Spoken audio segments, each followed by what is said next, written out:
الحمد لله رب العالمين.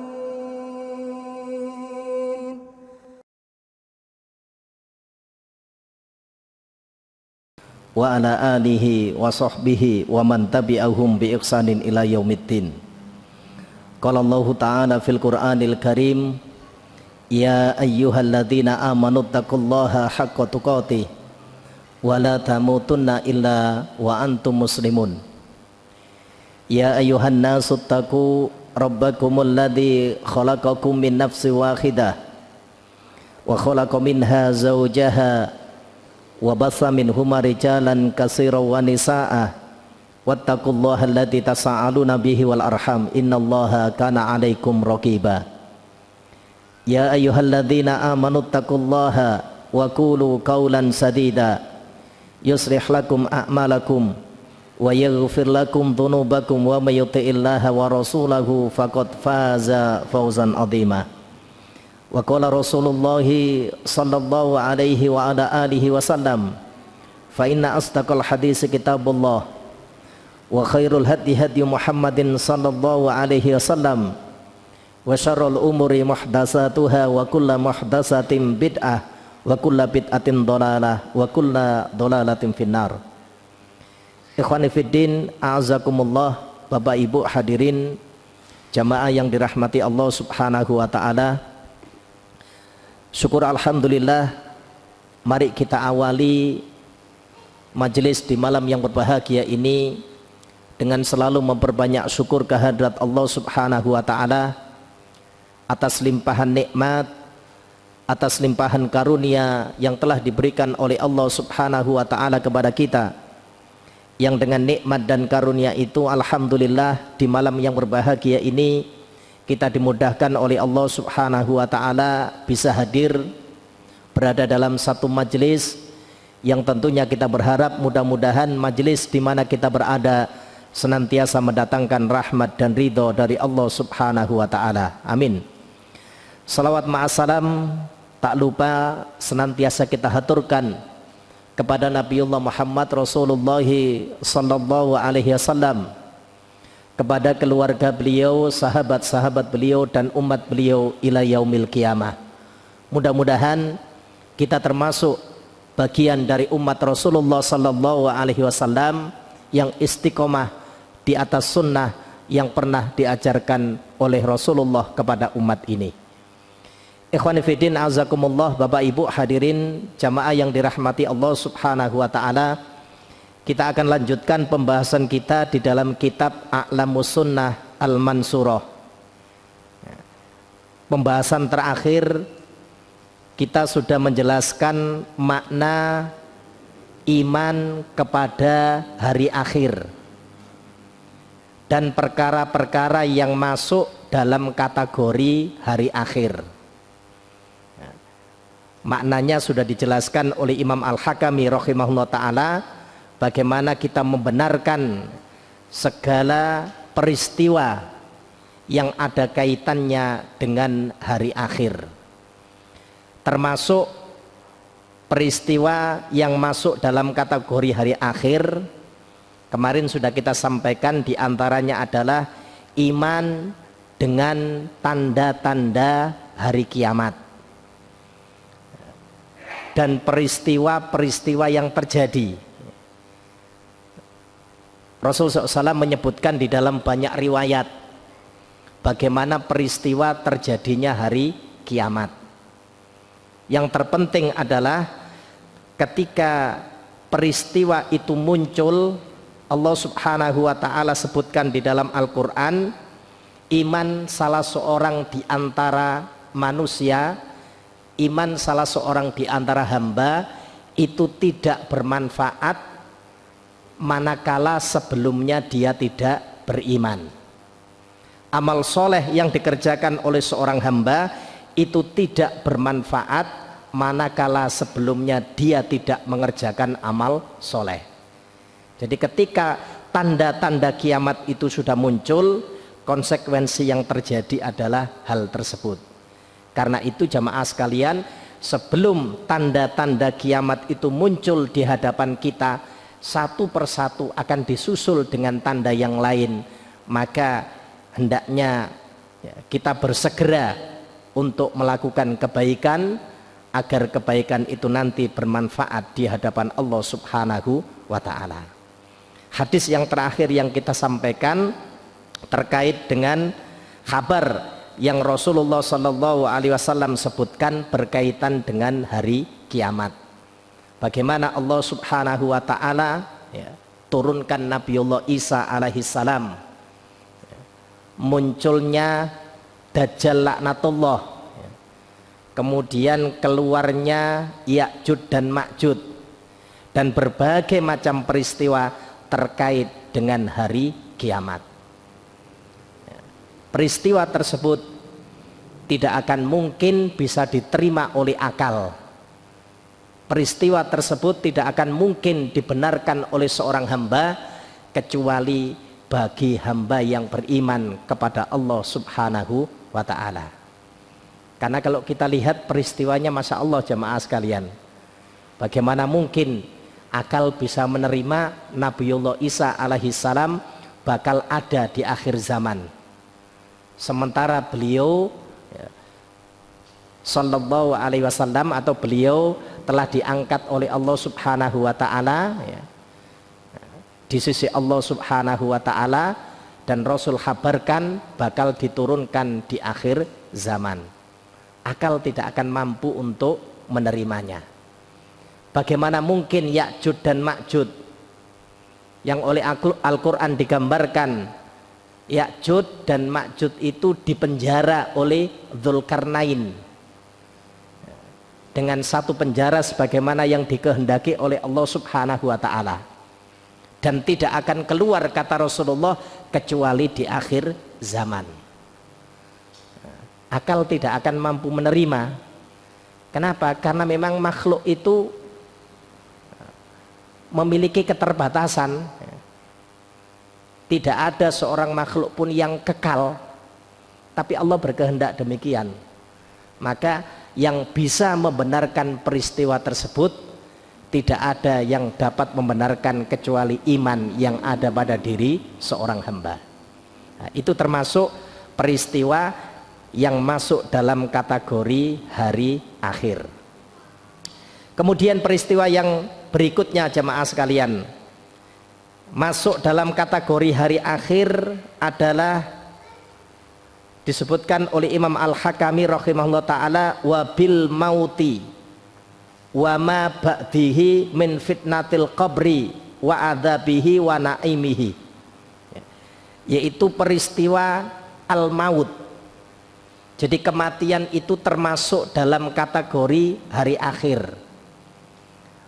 Maka wajib setiap kita mengimani adanya al-maut dan hal-hal sesudah al-maut, peristiwa yang terjadi sesudah kematian itu, termasuk pula nikmat dan azab yang ada di alam kubur, yang ada di alam barzah, itu kita imani. Karena itu Imam Al-Hakami rahimahullah ta'ala dalam rangka menjelaskan hal ini, beliau sebutkan satu pertanyaan, ma dalilul iman bil mauti, mana dalil iman kepada al-maut, iman kepada kematian. Beliau rahimahullah ta'ala kemudian menyebutkan, memberikan jawaban firman Allah Subhanahu wa ta'ala di dalam surat As-Sajdah, surat yang ke-32 ayat yang ke-11. Allah Subhanahu wa ta'ala berfirman, kul yatawaffakum malakul mauti alladzi wukilu bikum summa ila rabbikum turja'un. Katakanlah Muhammad, malaikat maut yang diserai, malaikat maut yang ditugasi untuk mencabut nyawamu, kata Allah Subhanahu wa ta'ala, pasti akan mematikanmu.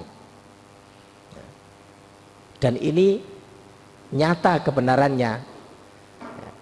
Para malaikat itu tidak akan mungkin keliru tatkala mencabut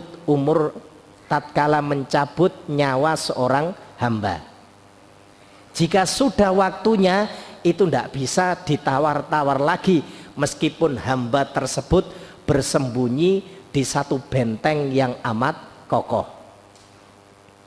Jangan disangka jamaah sekalian, kematian itu hanya datang kepada orang yang sudah lanjut usia.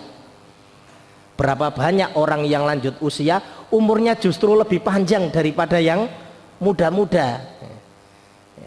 Maka yang muda-muda juga hati-hati, apalagi belum nikah. Perbanyak ibadah. Di dunia belum merasakan enak, mati lagi ya. Susah jemaah sekalian.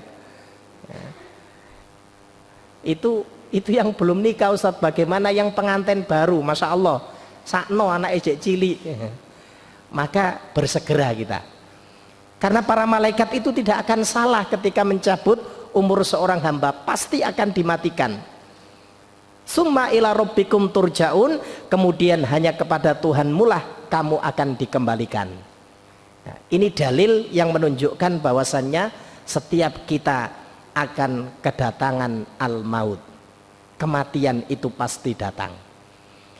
Kemudian dalil yang lain yang disebutkan oleh Imam Al-Hakami rahimahullah ta'ala berkaitan dengan dalil al-maut, firman Allah subhanahu wa ta'ala di dalam surat Ali Imran, surat yang ketiga ayatnya 185. Allah subhanahu wa ta'ala berfirman, kullu nafsin dha'iqatul maut, setiap jiwa itu pasti akan merasakan kematian. Ini jelas jamaah sekalian. Tapi kenapa banyak manusia yang nggak yakin dengan adanya kematian? Karena dia tidak yakin adanya hari di mana manusia nanti akan dimintai pertanggungjawaban oleh Allah subhanahu wa ta'ala setelah kehidupan di dunia. Maka di dunia dia habiskan. Di sini Allah dengan jelas menyebutkan, kalau ada jiwa, ya, kalau orang itu atau hamba itu atau makhluk itu bernyawa, pasti akan menghadapi yang namanya al-maut. Wa innama tuwaffawna ujurakum yaumal qiyamah. Kemudian kata Allah subhanahu wa ta'ala, sesungguhnya pada hari kiamat sajalah disempurnakan pahalamu. Jadi kita akan mendapatkan balasan dari apa yang sudah kita kerjakan, ya, di dunia ini nanti pada saat kita bertemu dengan Allah Azza wa Jalla. Ya. Hukum asalnya demikian jamaah sekalian. Tetapi ada beberapa pengecualian yang kadang-kadang disebutkan oleh Rasulullah Sallallahu Alaihi Wasallam. Ya. Di dunia itu kadang-kadang sudah diberikan. Ya. Misalnya terkait dengan kezaliman, Rasulullah SAW sebutkan tidak ada, ya, satu dosa pun, ya, yang balasannya itu disegerakan di dunia kecuali beberapa dosa. Di antaranya adalah kezaliman seseorang kepada orang lain. Banyak riwayat yang menyebutkan bagaimana ketika kezaliman itu dilakukan oleh seorang hamba, balasannya itu disegerakan di dunia. Antum nanti bisa baca, ya, di dalam kitab Al-Kabair, bagaimana Imam Adz-Dzahabi rahimahullah ta'ala menyebutkan satu peristiwa yang pernah terjadi, ya, antara seorang hamba dengan hamba yang lain terkait dengan kezaliman. Itu azabnya disegerakan oleh Allah subhanahu wa ta'ala. Diceritakan oleh Imam Adz-Dzahabi, ada seorang hamba yang dia ini fakir, yang dia ini dhaif, lemah. Pekerjaannya adalah dia seorang pencari ikan. Kalau kita sekarang ya mancing gitu loh jamaah sekalian. Itu dapat ikan, hasil usahanya tadi. Pada saat dia pulang dari tempat pekerjaannya tadi, cari ikan tadi, di tengah perjalanan, usaha yang sudah dia lakukan, rezeki yang Allah subhanahu wa ta'ala berikan, itu dirampas oleh orang lain. Ya. Kalau bahasa kita, orang itu premannya orang di waktu itu. Apa yang kemudian terjadi? Hamba yang dia berusaha mencari sunatullah sebagaimana yang diperintahkan oleh Allah, mendapatkan rizki tadi, ya, memasrahkan urusannya kepada Allah Subhanahu wa Ta'ala. Dia hanya mengatakan, ya Allah, aku serahkan urusanku ini kepada Engkau. Rizki yang Engkau berikan kepadaku, aku cari dengan jalan yang halal. Jamaah sekalian, rupanya ikan yang diambil itu hanya menggigit jari orang tersebut. Ya, sampai di rumah ternyata jari yang digigit oleh ikan itu busuk. Allah Subhanahu wa Ta'ala menyegerakan azabnya. Ya, ukuran kita yang namanya digigit ikan, ya, paling-paling ya luka sedikit selesai. Ya, Imam Az-Zahabi menceritakan jari yang digigit oleh ikan itu busuk, sehingga orang itu kemudian mencari, ya kalau kita sekarang dokter, ya, tabib yang bisa menyembuhkan jari yang busuk itu. Ya, endingnya adalah jari itu harus diputus. Bahasa kita sekarang amputasi jari, berarti dipotong. Jamaah sekalian, dipotong bukan karena diabetes. Kalau dipotong karena diabetes kan sudah lumrah. Ini dipotong karena digigit oleh ikan. Masya Allah, setelah jarinya itu dipotong, rupanya hasil gigitan ikan itu tidak sembuh. Sampai kemudian telapak tangannya harus dipotong. Ya. Seluruh harta yang dia miliki, seluruh kekayaan yang dia miliki dipakai untuk berobat karena gigitan ikan tadi. Mungkin ikannya tidak sengaja, jemaah sekalian. Ya. Telapak tangannya kemudian dipotong, sampai kemudian tangannya ini dipotong sampai siku, sampai kemudian lengannya pun dipotong gara-gara digigit ikan itu.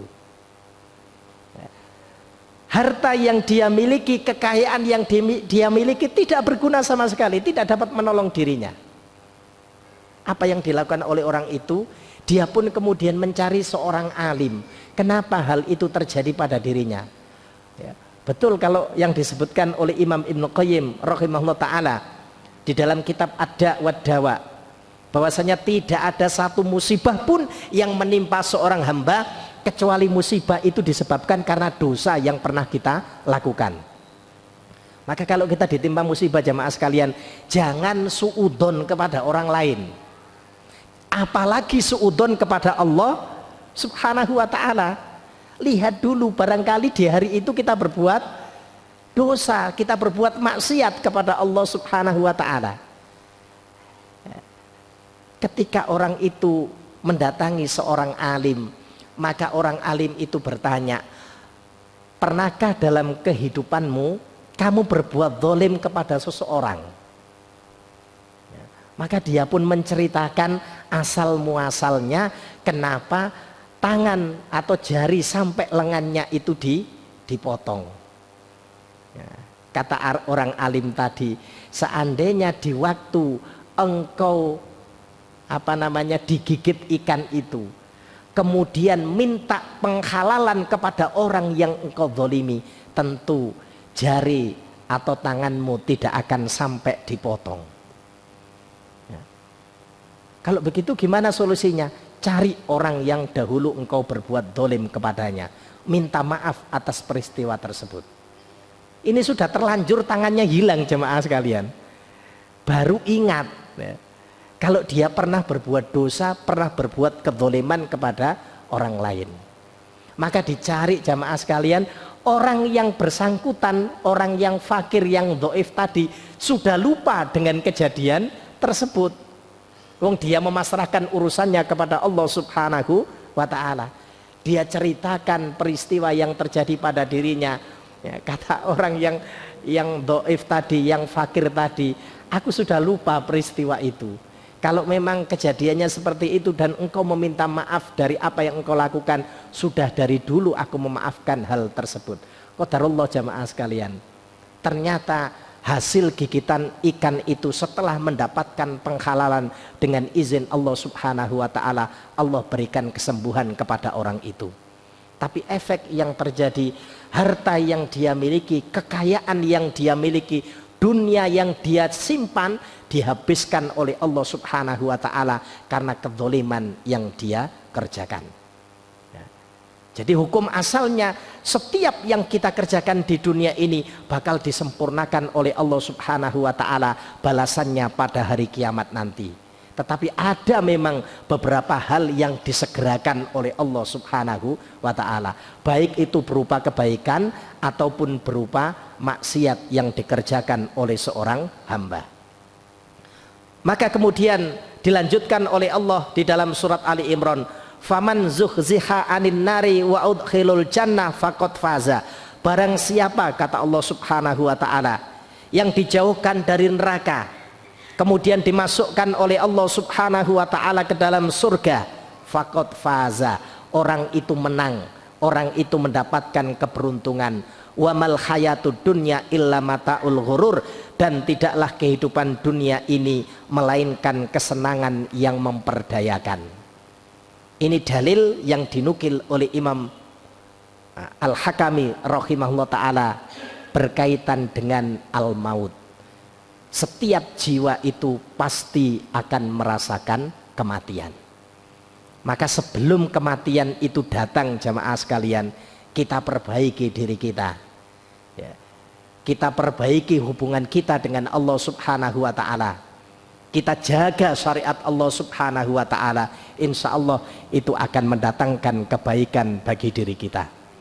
Kemudian dalil yang lain berkaitan dengan kematian ini, Imam Al-Hakami rahimahullah ta'ala menukil firman Allah Subhanahu wa ta'ala di dalam surat Ar-Rahman, surat yang ke-55 ayatnya 27, 26 dan 27. Allah Subhanahu wa ta'ala berfirman, kullu man 'alaiha fan wa yabqa wajhu rabbika dzul jalali wal ikram. Kata Allah Subhanahu wa ta'ala, semua yang ada di bumi ini akan binasa, siapapun dia. Maka kalau kita jadi pemimpin, jadilah pemimpin yang baik. Kalau kita diamanai oleh Allah Subhanahu wa ta'ala amanah berupa jabatan, maka gunakan jabatan itu dengan sebaik-baiknya. Kalau tidak diamanai, tidak usah meri, jamaah sekalian. Antum nunggu, kok Pak Presiden tidak nelpon saya ya? Kenapa kok harus ditelepon? Ya jadi menterinya, tidak usah angen-angen, jamaah sekalian. Masing-masing kita sudah ada bagiannya sendiri-sendiri. Yang terpenting adalah bagaimana hidup ini bisa berkualitas. Apa yang ada pada diri kita bisa bermanfaat untuk orang lain, itu yang terpenting. Karena semua yang ada di bumi ini pasti akan binasa. Wa yabqa, yang kekal, yang tetap ada, wajhu rabbika dzul jalali wal ikram, yaitu zat Rabbmu, wajah rohmu, wajah Allah Subhanahu wa ta'ala yang mempunyai kebesaran dan kemuliaan. Maknanya hanya Allah Subhanahu wa ta'ala yang kekal, seluruh makhluk itu akan binasa. Nah, ini dalil-dalil yang beliau nukil. Kemudian dalil yang lain, yang terakhir, kita lompati, saya ambil yang terakhir berkaitan dengan al-maut ini. Firman Allah Subhanahu wa ta'ala di dalam surat Al-Munafikun ayat 10 dan ayat yang ke-11. Allah Subhanahu wa ta'ala berfirman, wa anfiku mimma razaqnakum min qabli ayyatiya ahadakumul maut fayaqula rabbi laula akhartani ila ajalin qarib fa asaddaqa wa akum minas sholihin. Wa anfiku, dan infakkanlah dan nafkahkanlah, mimma razaqnakum min qabli, sebagian dari apa yang Allah Subhanahu wa ta'ala rizkikan kepada kalian sebelum datang kepada salah seorang di antara kalian al-maut. Ini perintah secara khusus, berarti setiap kita ini hendaknya bersegera untuk mengerjakan kebaikan, bersegera untuk beramal. Ya. Kalau kita punya harta, bersegera untuk mensedekahkan harta kita. Syariat tidak memerintahkan semuanya disedekahkan, tidak. Bahasa Al-Quran selalu menggunakan sebagian dari apa yang Allah rezekikan kepada kalian. Fayaqul, ya, sebelum kalian mengucapkan Rabbi laula akhartani ila ajalin qarib fa asaddaqa wa akum minas sholihin, ya, wahai Rabbku, sekiranya engkau undurkan barang sebentar saja kematian itu. Ya, ini bahasa manusia jamaah sekalian. Jadi biasanya nek wis kepepet, ya, jalukane iku masya Allah luar biasa. Ya, jadi waktu dalam keadaan sehat, waktu dalam keadaan muda, waktu semua potensi itu maksimal ada pada diri manusia, kadang-kadang manusia itu enggan untuk bersegera beramal. Qadarullah wis tuwek, ngapunten, usianya sudah lanjut, dia bilang, ya Allah kok cepet tuwek niku. Apa kurang lama jemaah sekalian kita hidup? Ya. Kita umatnya Rasulullah itu jangan, ya, minta yang berlebihan. Umur kita itu maksimal, ya, itu bisa 80 tahun, itu sudah luar biasa jemaah sekalian. Panjenengan bisa tanya bapak-bapak yang sudah umurnya di atas 50, ya, atau 60 tahun, yang namanya punggung ini sakit semua sudah, itu baru 60 tahun, ya. Apa meneng konek wis 80 tahun tidur itu loh jamaah sekalian, tidak bisa nyenyak sudah, ya. Usia di atas 40-50 tahun, ya, asam urat kroso ya gak enak belas, ya. Wis kakean, ya. Kolesterol ya wis ngumpul jamaah sekalian, ya. Makanya ketika umur itu sudah di atas 40 tahun, bagaimana perintah Al-Quran? Rabbi auzi'ni an ashkura ni'matakal lati an'amta alayya wa ala walidayka wa an a'mala sholihan tardhaha. Ya.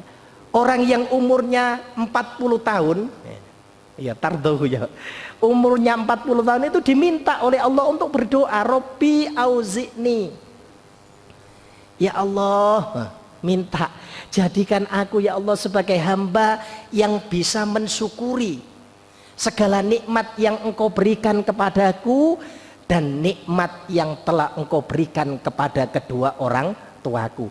Penyebutannya secara khusus jamaah sekalian, umur 40 tahun diminta oleh Al-Quran supaya berdoa dengan doa tersebut. Kenapa? Sudah lama hidup, sudah masuk level yang terakhir jemaah sekalian. 40 tahun itu berarti sudah 2 level dari 20 tahun kedua, masuk pada level ketiga, 20 tahun ketiga. Kalau 20 tahun ketiga kok belum sadar, kemepetan jemaah sekalian. Jangan sampai bilang, loh kok tiba-tiba umur saya 60 tahun. Nah, ini jemaah sekalian penting. Jadi hamba itu diperintahkan oleh Allah agar berdoa kepada Allah, dijadikan sebagai seorang hamba yang bisa mensyukuri atas nikmat yang telah Allah berikan kepadanya dan yang diberikan oleh Allah kepada kedua orang tuanya. Wa an a'mala sholihan, ya. Dan dia minta kepada Allah agar dia bisa mengerjakan amal soleh. Dia pun minta kepada keturunannya agar keturunannya ini dijadikan hamba-hamba yang taat kepada Allah Subhanahu wa ta'ala. Sehingga kalau kita lihat jamaah sekalian, dalam sejarahnya panjenengan perhatikan, orang-orang soleh sebelum kita, tatkala mereka sudah di usia tua, apalagi menghadapi kematian, yang difikirkan bukan hanya dirinya. Antum bisa lihat nanti bagaimana kisahnya Nabiullah Ibrahim alaihissalam, begitu pula Nabiullah Yakub di dalam surat Al-Baqarah, surat yang kedua mulai ayat 133. Ketika Nabiullah Ibrahim berwasiat, berpesan kepada putra-putranya, ya bunayya, wahai anak-anakku, wahai keturunanku, sungguhnya Allah Subhanahu wa ta'ala telah memilih untuk kalian agama ini, maka janganlah kalian mati kecuali dalam keadaan berserah diri kepada Allah Subhanahu wa ta'ala. Am kuntum, ayat berikutnya menyebutkan, ataukah kalian tidak hadir ketika Yakub menghadapi kematian? Apa yang diucapkan Yakub kepada putra-putranya, wahai putra-putraku, wahai keturunanku, apa yang bakal kalian sembah sesudah aku mati nanti? Ya. Jadi yang difikirkan tidak hanya dirinya tetapi keturunan sesudahnya. Masya Allah, luar biasa. Orang-orang soleh sebelum kita tidak mengucapkan kalimat seperti ini, Rabbi laula akhartani ila ajalin qarib. Sekiranya bisa engkau undurkan ya Allah kematian itu barang sebentar saja, fa asaddaqa wa akum minas sholihin, maka pasti aku akan bersedekah, mengeluarkan infak, dan aku akan menjadi orang-orang yang soleh. Maka dijawab oleh Allah Subhanahu wa ta'ala, wala yuakhirallahu nafsan idza jaa ajaluha. Sekali-kali tidak bisa diundur, tidak bisa diakhirkan nafsan satu jiwa idza jaa ajaluha, ketika ajalnya itu sudah datang. Maka konsepnya jamaah sekalian, kita nggak usah khawatir terhadap apa yang terkait dengan dunia kita. Tidak akan mungkin jiwa kita ini dicabut oleh Allah Subhanahu wa ta'ala sebelum dunia kita ini disempurnakan oleh Allah. Artinya apa yang menjadi bagian kita di dunia ini akan disempurnakan oleh Allah Subhanahu wa ta'ala, baru kematian itu datang. Kok usia muda sudah dicabut umurnya oleh Allah, berarti sudah sempurna dunianya. Mau titik banget Ustadz ya. Titik kalau bermanfaat, Masya Allah ya. Imam Nawawi rahimahullah ta'ala dalam satu riwayat disebutkan tentang kisah beliau, umur beliau tidak panjang. Bahkan ya, sebagian ahlu sejarah menyebutkan beliau belum sempat menikah. Tapi Masya Allah, umur Imam Nawawi rahimahullah ta'ala begitu bermanfaat. Bahkan disebutkan oleh para ulama, setiap harinya tulisan-tulisan beliau, jadi hasil karya beliau kalau ditumpuk itu tidak kurang dari 10 halaman setiap harinya. Begitu manfaat umur yang Allah Subhanahu wa ta'ala berikan kepada beliau. Kita juga bisa melihat bagaimana guru beliau Al-Imam Asy-Syafi'i rahimahullah ta'ala, Masya Allah, luar biasa. Umurnya begitu bermanfaat sampai hari ini manusia pun masih menyebut, masih memuliakan karena kebaikan yang telah dahulu beliau lakukan. Wala yuakhirallahu nafsan idza jaa ajaluha. Tidak bisa diakhirkan satu jiwa kalau ajalnya sudah datang. Wallahu khabirum bima ta'malun, dan Allah Subhanahu wa ta'ala Maha mengetahui terhadap apa yang kalian kerjakan. Ini pertanyaan yang disebutkan oleh Imam Al-Hakami rahimahullah ta'ala berkaitan dengan al-maut. Kemudian pertanyaan yang berikutnya, ma dalilu fitnatul qabri wa naimiha au adzabihi minal kitab. Kata beliau rahimahullah ta'ala, mana dalil tentang fitnah kubur, nikmat dan azabnya yang bersumber dari Al-Quran. Jadi beliau jelaskan satu persatu ya. Apa tujuannya? Agar kita ini yakin ya. Keyakinan itu membutuhkan, Masya Allah ya, satu pemantapan yang tidak akan mungkin bisa goyah kalau orang itu sudah yakin ya. Nabiullah Ibrahim saja ya, ketika kepingin yakin terhadap hari kebangkitan, beliau minta kepada Allah ya. Itu disebutkan oleh Allah di dalam surat Al-Baqarah ayatnya 260. Allah kisahkan bagaimana Nabiullah Ibrahim alaihissalam ya, meminta kepada Allah Azza wa Jalla ya, bagaimana Allah membangkitkan orang yang sudah mati ya. Ketika menanyakan hal tersebut, maka Allah tanya, wahai Ibrahim, apakah kamu tidak yakin, tidak mengimani dengan hari berbangkit? Kata Nabiullah Ibrahim, bukan demikian ya Allah. iman saya iman ya Allah, tapi untuk menambah keyakinan yang ada pada diriku, bagaimana engkau membangkitkan orang yang sudah mati? Maka oleh Allah subhanahu wa ta'ala, fasurhunna arba'atam minat toir. Kalau begitu ya, kamu ambil 4 ekor burung, kemudian kamu cincang 4 ekor burung itu, anggota tubuhnya campur jadi satu, kemudian jadikan 4 pondokan ya, apa namanya, jadi anggota burung yang sudah tercampur tadi dibuat 4 pondokan, 4 bagian ya. Kemudian letakkan masing-masing bagian itu di atas bukit, kemudian kamu berdoa kepadaku, niscaya masing-masing anggota dari burung tersebut akan mencari anggotanya yang lain. Tidak keliru jamaah sekalian. Nanti silahkan dibaca di dalam surat Al-Baqarah 260.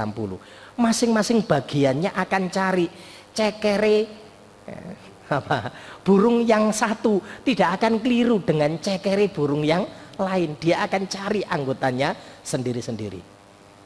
Tapi peristiwa itu antum tidak usah niru jamaah sekalian, tidak bisa ya. Karena wahyu sudah terputus ya. Antum potong-potong ya, berdoa sampai kiamat pun ya tidak bisa anggota badannya burung Anda itu kembali. Beda dengan Nabiullah Ibrahim alaihissalam ya. Nabiullah Ibrahim minta keteguhan, ditunjukkan oleh Allah, ditampakkan oleh Allah ya. Dan itu memang layak bagi seorang manusia setingkat Ibrahim ya. Karena beliau adalah kekasih Allah azza wa jalla. Apa yang beliau inginkan ya, Allah subhanahu wa ta'ala kabulkan, disegerakan, dan itu sebagai mukjizat bagi beliau. Nah, ini penting. Jadi di sini disebutkan mana dalil tentang fitnah kubur ya. Kemudian nikmat dan azabnya yang bersumber dari Al-Quran.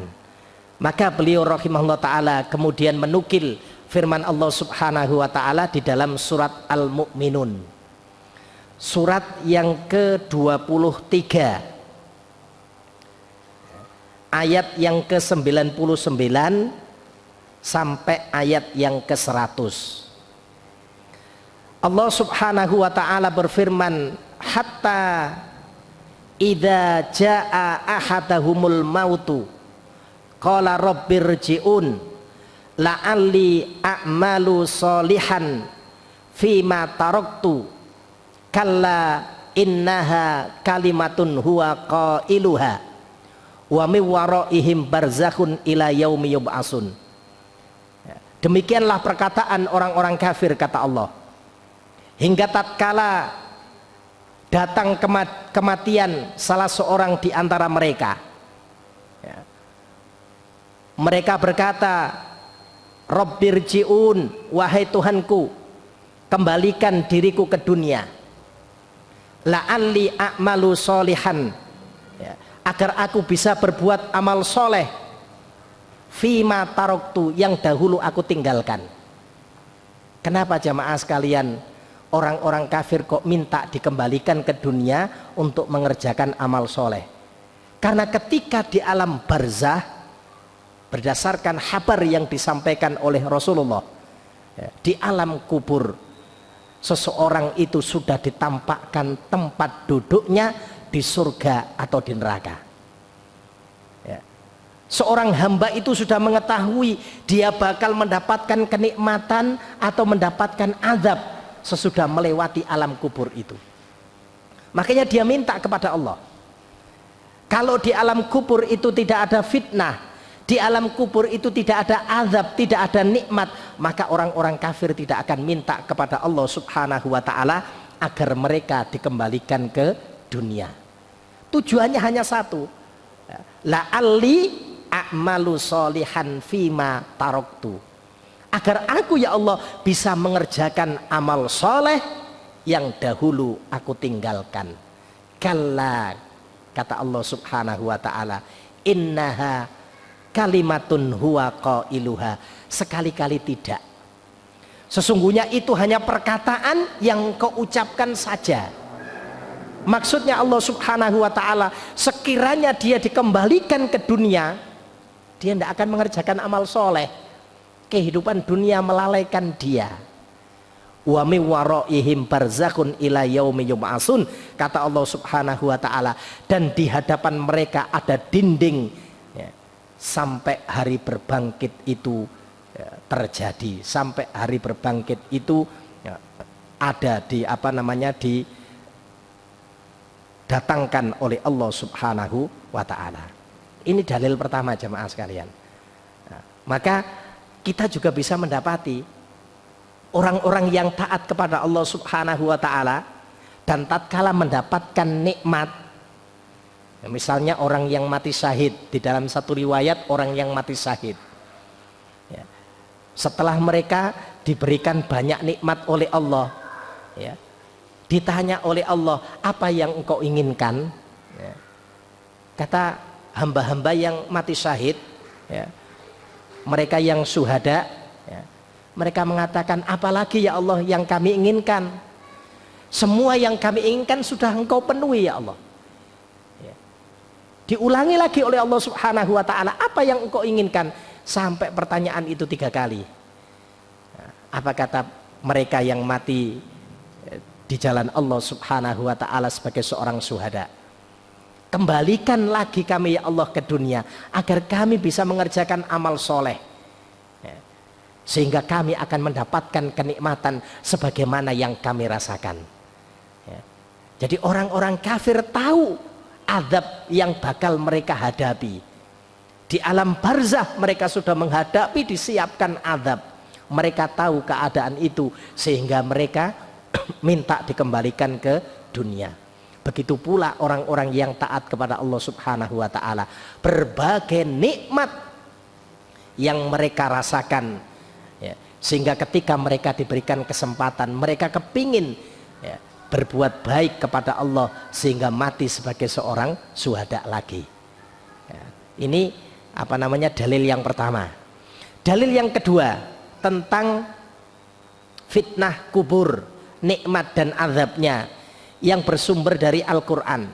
Firman Allah Subhanahu wa ta'ala di dalam surat Ghafir, surat yang ke-40, ayatnya 45-46.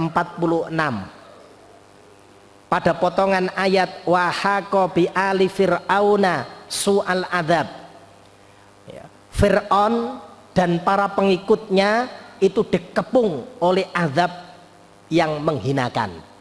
Su'ul azab, azab yang jelek, azab yang menghinakan.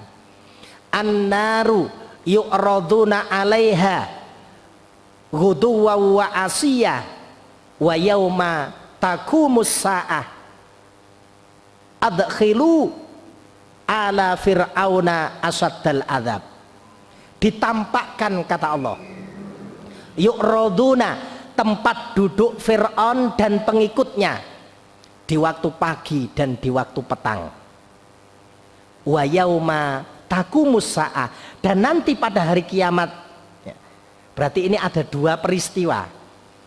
Peristiwa sebelum hari kiamat itu, kata para ulama, tidak lain adalah alam barzah atau alam kubur ya. Di alam kubur itu sudah ditampakkan tempat duduknya ya, di neraka di waktu pagi dan di waktu sore.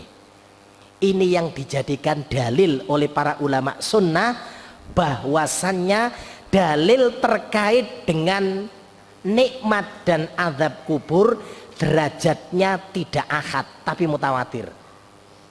Sebab Al-Quran yang menyebutkan. Maka akidah sebagian kaum muslimin yang mengatakan bahwasanya dalil-dalil yang menyebutkan tentang nikmat dan azab kubur itu derajatnya adalah ahad dan tidak bisa dijadikan hujjah dalam masalah akidah, terbantahkan oleh firman Allah Subhanahu wa taala di dalam surat Ghafir, surat yang ke-40 ayat 45 dan 46. Sepakat para ulama tafsir menyebutkan an-naru yu'raduna 'alaiha ghuduwa wa asiyya, itu adalah ketika mereka berada di alam kubur atau di alam barzah.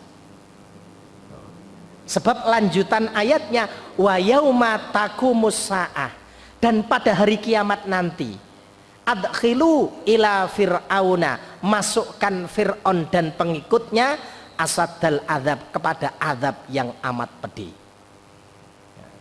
Maka sebaik-baik pemahaman jemaah sekalian, bagaimana kita mengikuti para ulama salaful ummah dari kalangan para sahabat tabi'in dan tabi'ut tabi'in. Tidak boleh kita kemudian nanti dengan akal kita, dengan ra'yu kita, kita mengada-adakan bagaimana kita ini memahami Al-Quran.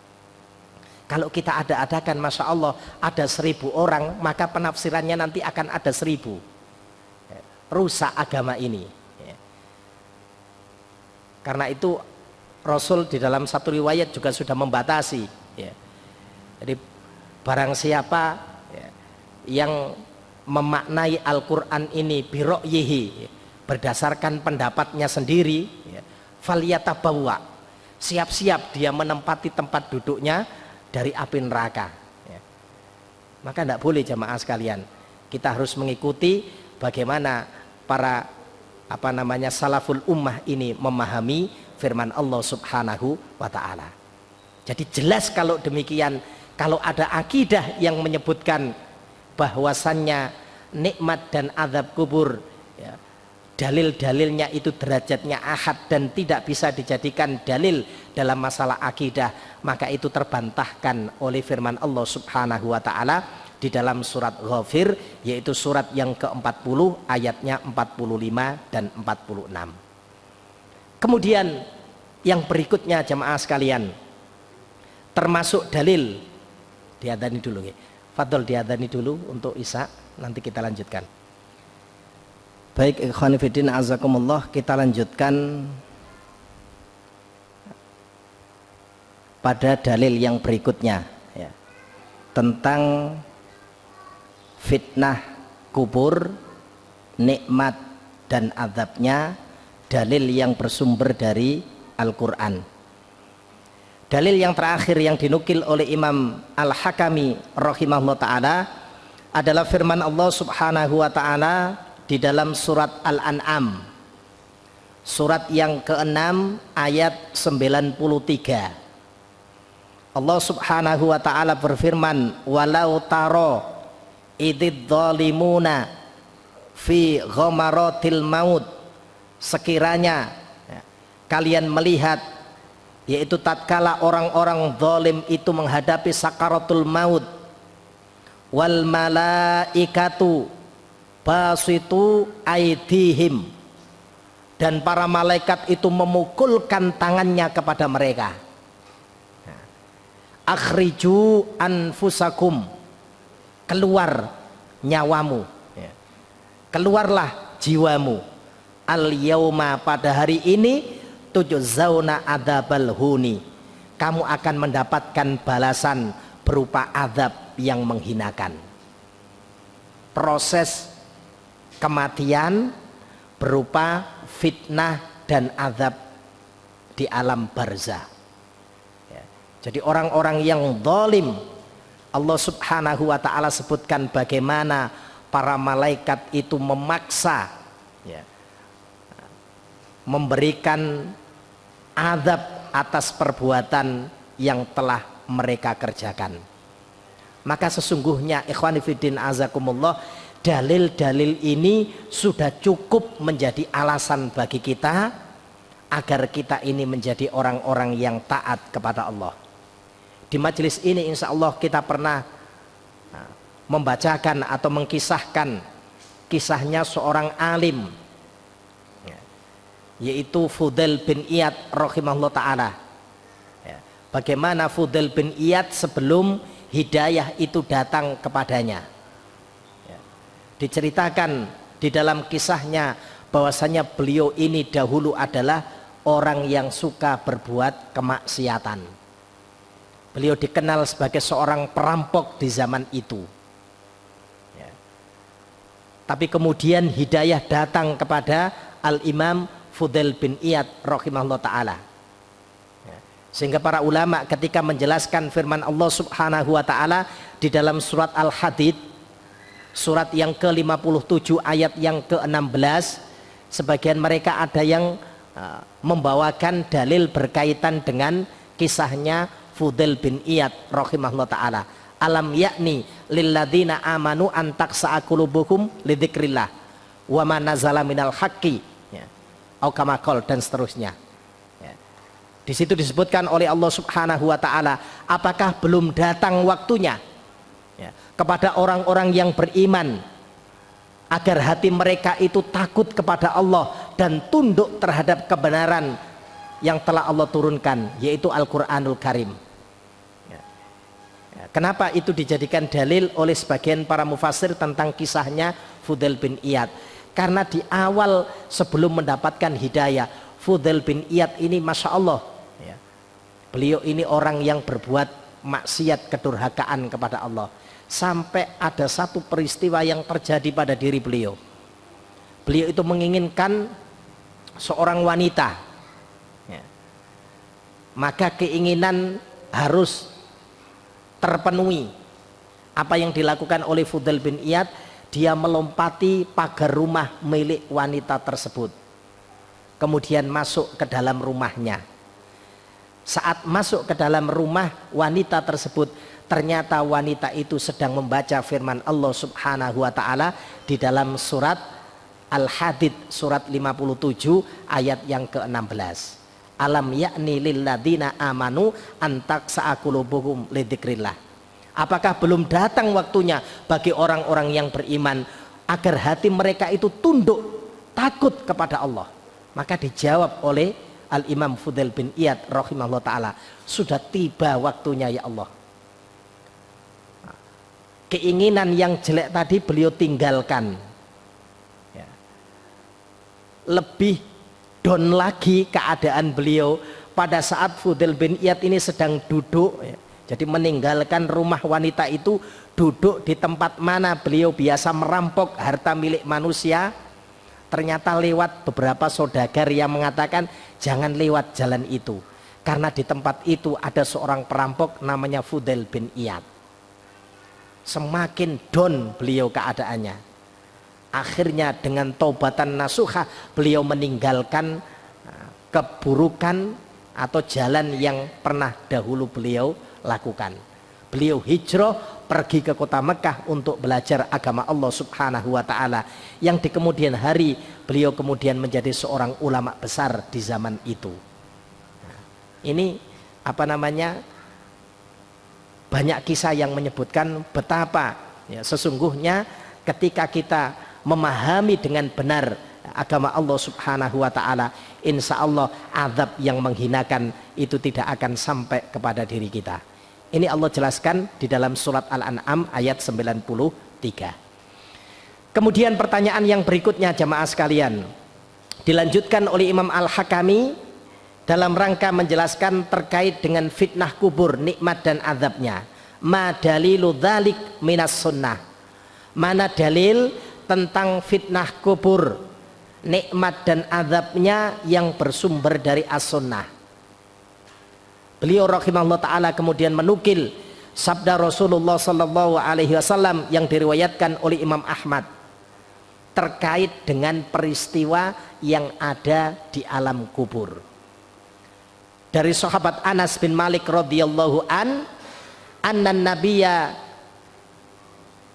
nabiyallahi sallallahu alaihi wasallam, bahwasannya Nabi Allah Subhanahu wa ta'ala sallallahu alaihi wasallam bersabda, innal abda, sesungguhnya seorang hamba, kata Rasulullah, idza wudi'a fi qabrihi, tatkala diletakkan di dalam kuburnya.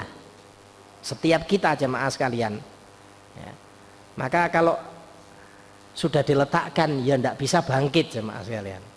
Nah, kita ini kan kadang-kadang berlebihan mensikapi orang yang sudah meninggal, ya, karena saking takutnya dengan orang yang meninggal. Pada kita ini juga calon calon mayit, tapi takutnya berlebihan.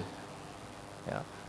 Ustaz dibuka anunya apa namanya kain kafannya, ya. Wajahnya ditempelkan ke tanah. Loh kenapa? Nanti kalau enggak jadi pocong. Oh, sudah diletakkan di dalam kuburnya saja enggak bisa bergerak, oh, jamaah sekalian. Itu belum diuruk dengan tanah, itu enggak bisa bergerak. Apalagi kalau sudah diuruk dengan tanah. Tapi kita ini kan kadang-kadang imajinasinya terlalu tinggi. Itu nanti bangkit, Ustaz. Maka terjadi perselisihan yang banyak di kalangan masyarakat kita. Apakah orang yang meninggal itu perlu dibuka kain kafannya atau tidak? Tidak usah diperdebatkan jemaah sekalian. Kalau antum dapati dalil yang memerintahkan untuk membuka, ya silakan dibuka. Kalau tidak mendapatkan dalil tentang itu, tidak usah diperselisihkan. Ya. Karena Rasulullah SAW sudah menyebutkan, apa yang aku perintahkan laksanakan, apa yang aku larang tinggalkan, apa yang aku diamkan tidak usah banyak bertanya. Selesai jemaah sekalian. Kita kan kadang-kadang rame tentang itu. Rasul cerita, idza wudi'a fi qabrihi, ketika salah seorang di antara kalian itu meninggal dan diletakkan ke dalam kuburnya, wa tawalla anhu ashabuhu, kemudian sahabat-sahabatnya itu meninggalkan dia, hatta innahu layasma'u qur'ani alihim, sehingga ya, dia itu mendengar suara sandal dari teman-temannya tadi yang meninggalkan dia. Berarti tinggal sendiri jemaah sekalian. Bagaimana Rasul sebutkan, seorang yang meninggal itu diantarkan 3 hal ya. 2 perkara akan meninggalkan dia, yang 1 perkara akan menemani dia ya. Perkara yang pertama ya, hartanya ya. Perkara yang kedua, keluarga dan saudara-saudaranya. Perkara yang ketiga, amal perbuatannya. Hartanya akan meninggalkan dia, teman-temannya, istrinya ya, anak-anaknya akan meninggalkan dia. Yang menemani dia di alam kubur adalah amal perbuatan yang sudah dia kerjakan. Masalahnya jamaah sekalian, waktu di alam kubur itu ndak diam. Kata Rasul, atahu malakani, datang kepadanya 2 orang malaikat ya. Kalau proses dalam hadis yang lain, riwayatnya Imam Abu Dawud, ini peristiwanya panjang ya. Jadi ketika seorang itu menghadapi sakaratul maut ya, kalau dia seorang mukmin, maka para malaikat itu membawa kain kafan dari surga. Jadi membawa kain kafan dari surga. Rohnya itu dicabut ya, dengan cabutan yang sangat lembut. Itu pun jamaah sekalian, dalam satu riwayat disebutkan sakitnya luar biasa. Iki sing wis lembut loh jamaah sekalian. Loh, apa yang menunjukkan sakitnya? Ustaz, peristiwa ketika Rasulullah SAW menghadapi kematian. Bagaimana ucapan Fatimah ketika melihat sang ayah menghadapi sakaratul maut. Wa karha abatahu, sungguh berat yang kau hadapi wahai bapakku. Ini Rasulullah Sallallahu Alaihi Wasallam, yang malaikat mau mencabut ruhnya itu izin dulu. Diberikan pilihan Rasul itu, dalam satu riwayat Rasul diberikan pilihan, terus hidup atau menghadap Allah Subhanahu Wa Taala. Rasul memilih untuk bertemu dengan kekasihnya, yaitu Allah Azza wa Jalla. Kalau antum diberikan pilihan, yakin 100%, 1000 tahun ya Allah hidup lagi. Kalau antum hidup 1000 tahun, ndak ono koncone jamaah sekalian. Pantaran kita itu habis sudah. Lah iya wong yang lain 80 tahun, kita 1000 tahun. Gak enak, wis gak kenal kabeh.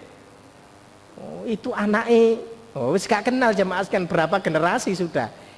Enak yang normal sudah 60 tahun sampai 80 tahun. Kalau lebih di atas 70 tahun itu sedikit sekali ya. Jadi peristiwanya kalau dia seorang mukmin, di dalam riwayatnya Imam Abu Dawud, maka para malaikat itu membawa kain kafan dari surga. kemudian dicabut. Tapi kalau melihat riwayat yang lain, Rasul saja merasa berat tatkala rohnya itu dicabut. Nah, maka apalagi kita gitu loh jamaah sekalian.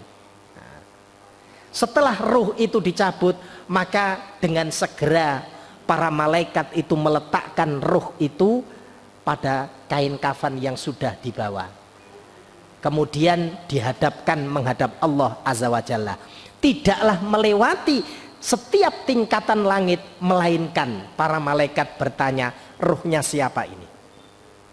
Kok begitu wangi? Maka para malaikat yang membawa kain kafan dari surga itu akan menyebut, akan memberikan panggilan dengan panggilan terbaik yang dia miliki. Sampai kemudian menghadap Allah Azza wa Jalla, kemudian diperintahkan catat di tempat tertinggi. Kalau kita sering sebut dengan iliyin, tempat tertinggi untuk orang-orang ruhnya orang-orang mukmin. Setelah itu, setelah dicatat, ruh itu dikembalikan ke jasadnya yang berada di alam kubur. Saat itu kemudian para malaikat yang bertugas untuk menanya, untuk memberikan fitnah di alam kubur, mendudukkan hamba tersebut. Prosesnya seperti itu jamaah sekalian. Ini tidak akan mungkin bisa diyakini oleh seorang hamba kecuali iman yang meyakini. Mosok Ustaz lah. Mosok itu jamaah sekalian yang menyebabkan iman kita tidak bisa teguh. Apa yang disampaikan oleh Al-Quran, Masya Allah, tidak ada satupun yang meleset, yang salah, semuanya benar. Antum ambil peristiwa apa saja yang ada di dalam Al-Quran dan as-sunnah yang sahih, semuanya benar. Ya. Bagaimana ketika Al-Quran memerintahkan di saat tidak mendapatkan air, fatayammamu sha'idan thayyibah, perintahnya Al-Quran bertayamum dengan tanah atau debu yang baik. Yang menarik jamaah sekalian, tayamumnya itu tidak seluruh tubuh kita ini dikenakan debu, tapi cukup hanya telapak tangan ini yang ditepukkan sampai pergelangan dan wajah kita. Pertanyaannya kenapa ndak yang lain? Kok hanya tangan dan wajah kita, itu pun penepukannya dengan tangan, kok ndak dengan yang lain? Kenapa peristiwanya sahabat Amr bin Yasir yang waktu melakukan perjalanan dengan sahabat Umar ibn Khattab, dia dalam keadaan junub, belum tahu bagaimana kaifiyah untuk melakukan tayamum. Sahabat Amr bin Yasir bergulung-gulung di atas tanah, karena pikirannya kalau mandi junub kan diguyur dengan seluruh air, maka nanti kalau tayamum juga demikian. Sampai ketemu dengan Rasulullah, tidak usah sampai seperti itu, cukup ditepukkan. Di zaman kita ketemu rahasianya jemaah sekalian. Dalam satu kisah ada percakapan seorang mahasiswa yang ateis sekuler dengan seorang mahasiswa muslim. Mahasiswa muslim ini tanya, kenapa ketika di musim salju, musim dingin, musim winter kalau mereka mengatakan, ketika kita memegang logam, misalnya gagangnya pintu yang terbuat dari logam, itu seolah-olah kita kesetrum. Maka dijelaskan oleh mahasiswa ateis tadi, karena di waktu itu dipul-dipul muatan yang ada di tubuh kita itu sedang berkumpul. Pengumpulan yang paling akhir itu adalah bagian tubuh kita yang paling luar, yang paling ujung, tidak lain adalah telapak tangan. Sehingga pada saat memegang benda yang itu kategorinya konduktor, menghantarkan listrik, dia langsung melompat, dia langsung netral. Itu kalau dalam fisika jamaah sekalian disebut dengan materi listrik statis.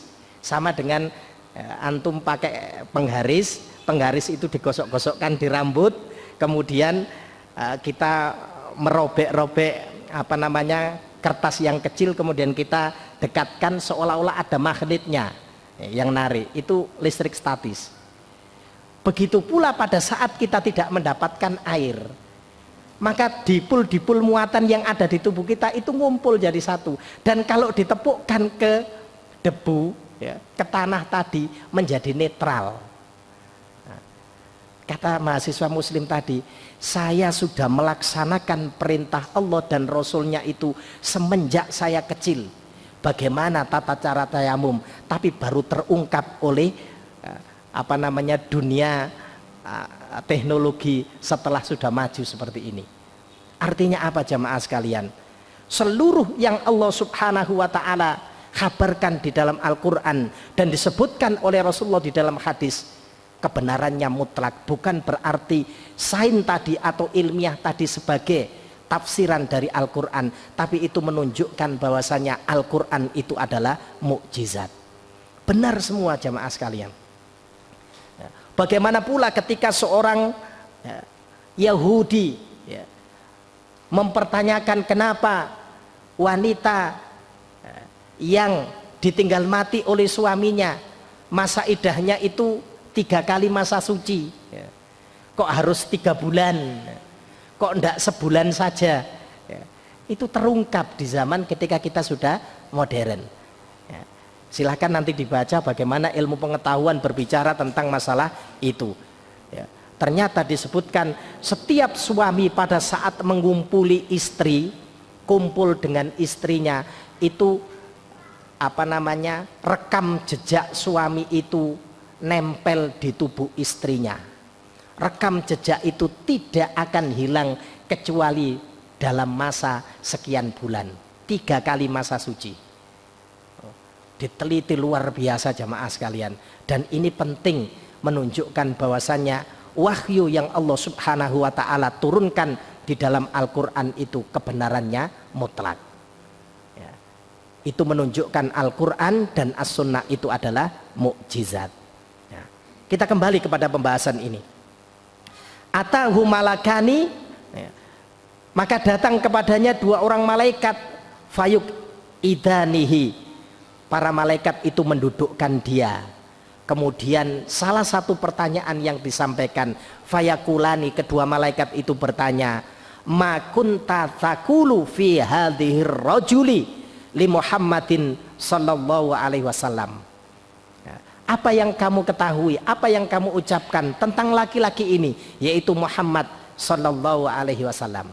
Fa ammal mu'min, jika dia seorang mukmin, fayakul, dia akan mengatakan asyhadu annahu Abdullah wa rasuluhu. Aku bersaksi bahwasanya dia, yaitu Muhammad sallallahu alaihi wasallam, adalah hamba dan utusan Allah. Fayuqal, disebutkan oleh Rasulullah, ungdur ila maq'adika minan nari faqad abdalakallahu bihi maq'adan fil jannah. Lihat tempat dudukmu dari neraka diganti oleh Allah subhanahu wa ta'ala dengan tempat dudukmu di surga. Jamaah sekalian, ini kejadiannya di alam barzah. Rasul sampaikan dengan keadaan seperti ini. Berarti di alam barzah atau di alam kubur itu akan ada peristiwa yang disebut dengan nikmat dan azab kubur. Maka kita imani hal tersebut. Insya Allah kalau kita tidak ragu-ragu terhadap hal itu dan menjadi satu keimanan, dan ini harus, sebab ini bagian dari rukun iman yang 6. Cukuplah ucapan sahabat Abdullah bin Umar radhiyallahu an, sebagaimana yang dinukil oleh Imam Muslim di dalam muqaddimah Sahih Muslimnya. Tatkala orang-orang Kufah itu punya keyakinan bahwasanya mereka itu mengingkari takdir, di dalam Sahih Muslim itu disebutkan Ma'bad al-Juhani, tokoh yang mengingkari takdir. Kemudian orang-orang datang kepada sahabat Abdullah bin Umar menyampaikan hal tersebut. Sahabat Abdullah bin Umar kemudian membacakan sabda Rasulullah SAW tentang pengajaran Jibril kepada umat ini. makna Islam, makna iman. Ya. Selesai menjelaskan semuanya, kata sahabat Abdullah bin Umar, beliau mengatakan, seandainya orang itu memiliki emas sebesar gunung, kemudian diinfakkan di jalan Allah Subhanahu wa ta'ala, maka infak yang dia berikan itu tidak berguna di hadapan Allah sampai dia iman kepada takdir. Ya. Bagian dari rukun iman, jadi tidak boleh ditinggalkan oleh seorang hamba. Maka dalam hadis ini jamaah sekalian, kalau hamba itu ya, dia bukan seorang mukmin, artinya orang yang ingkar kepada Allah Subhanahu wa ta'ala, meskipun dia belajar bahasa Arab jamaah sekalian, tidak bisa jawab ya. Nah, kalau memang orang kafir itu bisa jawab ya, Abu Jahal itu paling pinter ya. Abu Jahal itu hidupnya di masa Rasulullah, dia orang Arab ya, bahasa Arabnya ya, lancar ya.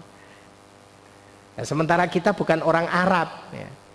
Tapi karena keimanan kita kepada Allah Subhanahu wa ta'ala, di dalam surat Ibrahim, surat yang ke berapa surat Ibrahim itu? Surat ke 16 gitu.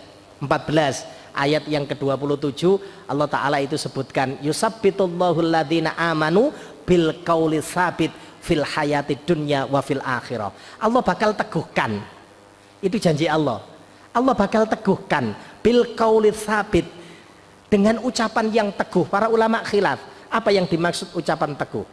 Salah satunya adalah ucapan kalimat la ilaha illallah pada saat dia menghadapi sakaratul maut, dan ucapan pada saat dia mendapatkan fitnah kubur, pertanyaan dari malaikat yang menanyakan di alam kubur.